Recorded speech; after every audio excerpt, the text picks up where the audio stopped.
Asalaamu calaykum waraxmatullaahi wabarakaatu walaalayaal waan wada salaamay kusoo dhawaada walaalkiina maxamed. yaa nalka ii dansan ma ahan koronto ma iga tegin waxaan insha allah video yariis oo waxaan jeclahay shalay aan soo geli lahay but maanta soo geliyey. Videogaas waxay ahayd wax shalay aan duubay. So this is just in addition to it. Dhinaca oo if you see at balkaneto Allahumma salli ala Muhammad. Dollarka dhinaca dollarka haddii aad fiirisid you could see that it's actually chart wise la fiirinayo wuxuu taagan yahay meel resistance uu taagan yahay which is about 110 to 110 waa uu taagan yahay to 108 to be a good support.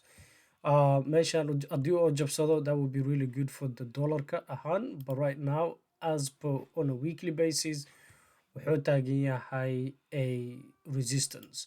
So you can go back to daily kan iska soo saarno. Let's go delete this one. Daily ga aadena it's another opportunity or balkan maybe a pull up sameeyo and the as a support waxay u noqon doontaa maybe 108 108.6 good support waaye. Good re-entry and then another sell waxay noqonaysaa one meesha hadda taagan yahay 110 111 it's going to be a sell off. So dollarka I mean CPI news I think it's almost berita la soo saari doonaa. There's going to be the CPI data soo baxayo. CPI probably already expected waxay tahay waxa la yiraahdo almost 2.8 ama 2.9 lagu qiyaasanayaa and haddii last time wuxuu ahay 2.7 halaas hadduu ka bato oo aado like 3 camal dhinaca dollarka u fiican tahay and dhinaca BTC uma fiicno soo daadasho yariis soo dhaceyso. The sell off you're going to see I don't think sell off it will be too crazy ma noqonayso. Yes, to be honest haddii la wada fiiriyo BTC iyo laisku fiiriyo all altcoins dhinaca altcoins daadasho xun ayay ka noqon doontaa haddii BTC like 3% ka aragno. All the other altcoins waxaa ka arkaysaa 4% 5% sell off. So right now balkaneto wuxuu taagan yahay a good place for a resistance. So it has to break above that resistance kaseeto to from 110 to continue, but maybe waxaa arki kartaa again the dollarka it might try to do a retest to the previous resistance, but on a daily wise this is not good for it. Uma fiicno. That's something you do not want to see. You don't want to see magaciisa iga maqane comment igu soo qoraad magaciisa kor ka hasid that candlestick fiirinayo where you have an indecision in between and then waxaa haysataa dhinaca kale you have a bearish and a bullish candle and then indecision and then a bearish candle dhinaca at the top where the resistance is. It has a name magaci waa iloway, but that's not so great for it. But anyway hadda dollarka iyo BTC laisku fiirinayo. BTC right now if you look at your 50 simple moving average kiisa wuxuu u yahay as a good resistance. As a good resistance waa u tahay. You have a trend line right here. Break above trend line that trend line it has to break above it for it sii socdo. Right now it's seeing wax la yiraahdo some kind of resistance and some weakness. Balkaneto BTC trying to gather its volume. The sell off volume eventually waxay soo dhintay. Buy volume soo galay and that volume buy volume kasero has not been that strong. So and BTC for it ka dhaqaaqo meeshaneeto oo aado another new all time high oo jabsado there has to be a lot of changes. One is waxa waaye dhinaca suuqa marka laga hadlayo lacagta suuqa la soo geli doono Federal Reserve for them to change inay isbedelaan. Because when interest rate ka marka dhinaca Mareykanka la gooyay federalka soo geeyeen we've seen BTC do this. So kicidaneeto oo kiciyay is when interest rates kala soo gooyay oo CPI ga hoos aadayay. Job markets were improving So the Feds markaaseeto way faraxsanayeen, they were happy. Interest rates waa lasoo gaabinaya, that improved dhinaca BTC. But right now, inflation again wuxuu soo tusinayaa signs of weakness, inflation kor usoo kacay. And if that's the case, Fed would not want to see that. So dagaalkaasi ku hayaan waa dagaal weyn. So 97,500, I mean, is the next resistance for 50 simple moving average, and also 1,125. So labadaas meel, it's a good entry opportunity. adiga wax yari some sell off, it's going to be in a range. ilaa rangeganeta ka baxeeno, there has to be some kind of wax la yiraahdo improvements. waxaa kaa kala soo socdo, tariff soo socdo, or Trump uu leeyahay tariff waa inuu soo keeno. This tariff is going to be a strong dollar. I don't think bahalkaneeto tariffka, it's not going to undermine dollarka. So what it means is tariffka wuxuu saaraya canshuurta importationka, wadamada kale oo canshuura ka qaadi doona si ay ku keenaan alaabaha Erdogan inay ku gadaan Mareykanka. That means it's weakening, dhibaato wuxuu u geysanayaa currency-gooda.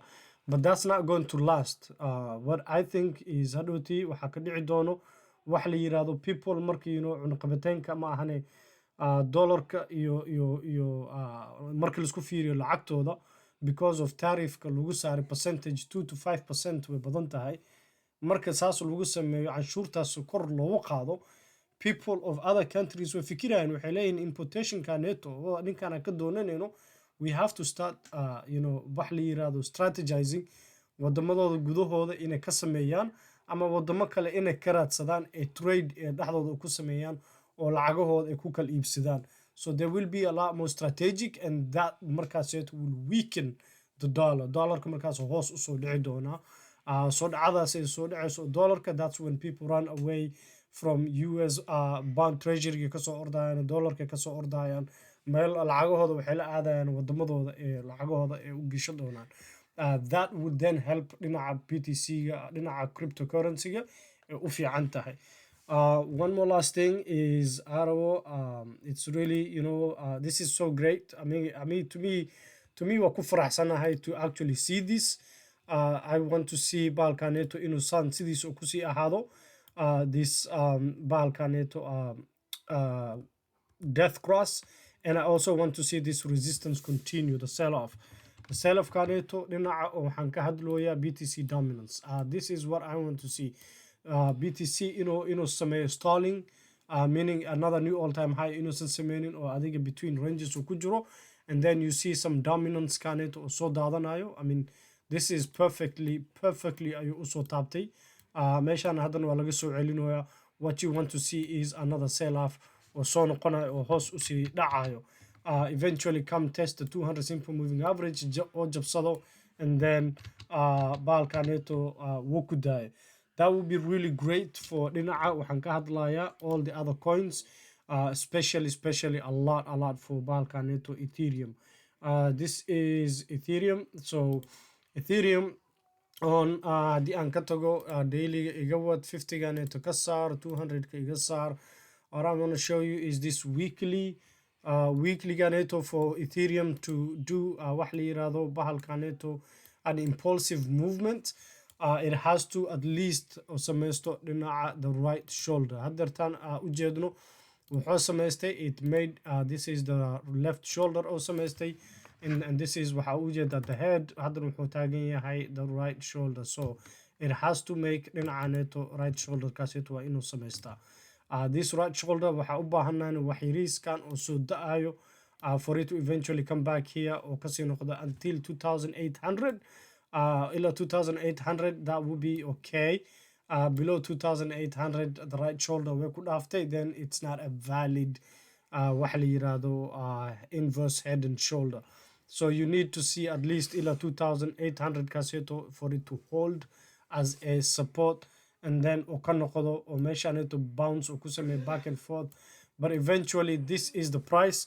afartan kun meeshaaseeto, it has to break above that for this inverse head and shoulder oo sameeyo, and combination with haddii labadaas chart la iskugu fiiriyo, asiga iyo la isku fiiriyo the BTC what is it BTC dominance or 200 simple moving average ka hadlayay 50 simple moving average ka the death cross oo sameysanayo that is incredible waxay u fiican tahay special Ethereum and then the all other altcoins without it all the other altcoins wax ma ahan Ethereum u dhaqaaqin I don't think the meel inay aadi doonaan you can yeah there are some coins here and there but you know waxaa jirto the mother of all kings and then some other coins all of you before you go to altcoins.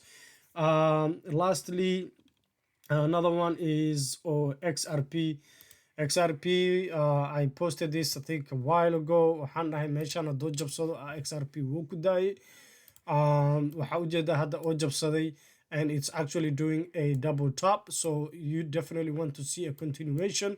That break ama resistance kaaseeto oo hadda u noqdo as a resistance meeshan hadduu u noqdo some continuation u ahaan, then definitely a re-entry meelahaneeto lagu soo galayo another re-entry along, that's a good entry. I don't know sida si kale aan ugu sheego ma aqaani, fursad waxay u noqon doontaa fursad oo caadi ahayn soo daadashadeeda ay soo noqonayso because you had here a retest I heshay, but that retest you know small retest oo ahay you know basically majority waxaa lagu yaqaanaa jabso fiican and then retest ay sameynayaan, but this is not a hard retest ma ahayn, but it was like more a small retest. Hard retest waxaa waaye oo kacay si fiican u soo daatay and then it goes up, so that's what you want to see at least hataa uu kusoo noqonayo the 2.54 because the 50 simple moving average on a daily si fiican ayuu usoo haastay, it did not want to break that, it did not. waa kana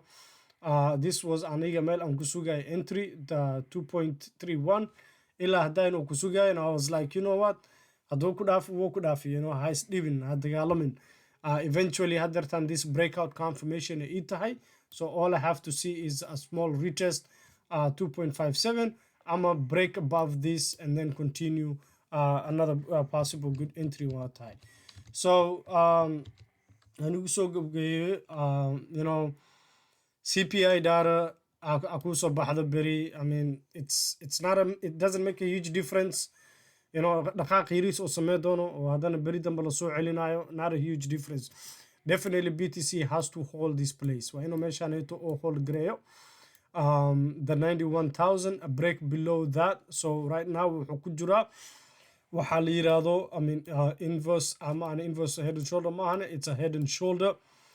maro iskugu dayay inuu ku sameeyo a failure, that failure waynu qawaasay waa lagu soo celiya suuqa, it came back and then three scenarios why one scenario waxaa waaye inuu meeshaaneeto hadeertaan 50 simple moving average ka, let's put that on 50 simple moving average, where's my 50, it's drawing meeshaaneeto hadeertaan in laga soo celiyo, come back down here do a really hard breakdown. That hard breakdown kaseto or samekara and then it goes up and then comes back, eventually breaks out. You have that scenario one way, scenario two how way break out meshan kasoo noqo and then break above and then BTC it continues from there, eventually uu sii socona. And another one waxa u maleynaa is that it stalls out intuu kusoo noqona meelahan ku dhedheelaya and then you have a break above. So you have those dhinaca three scenarios, but scenario-ga aniga aan ka jeclahay that I hope to get from it, which possibly dhinaca aniga aan u badinoyo waa qaldama kara, is that we are going to have a good hard retest kaneto, that hard retest and then break back in and then hold here, continue above because waxa u baahan tahay false breakout to do wax la yiraahdo bear trap. haddii aad fiirisid right now all this fiirinaysid CPI gu lagu soo wado Trump oo tariffkiisa oo soo wado that's strengthening the dollar, and then also waxaa la soo wadaa Fed marawan interest rate ka inay soo jaraan, so the market wuxuu ku siinoyaa some kind of a bearish incitement, bearish incentive ku siinoyaa. Then that puts in my head strategic amal, if that's the case you want to see a bear trap because suuqii ayuu wuxuu u diyaarinayaa dhinaca beerishka ayuu u diyaarinayaa shortka la galo la badsado.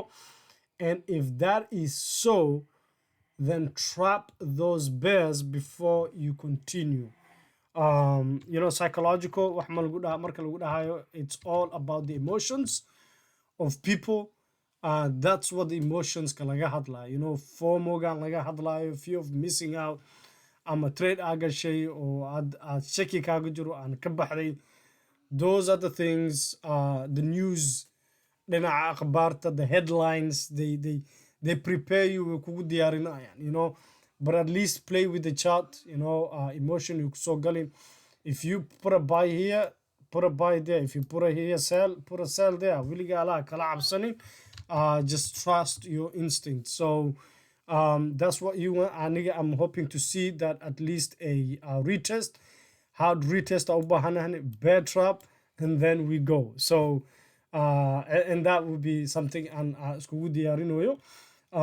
The other one is, you know, I will repeat this again, waa kusoo noqona, is plan ahead and, you know, chartkaadi sawiro, you know, CDR.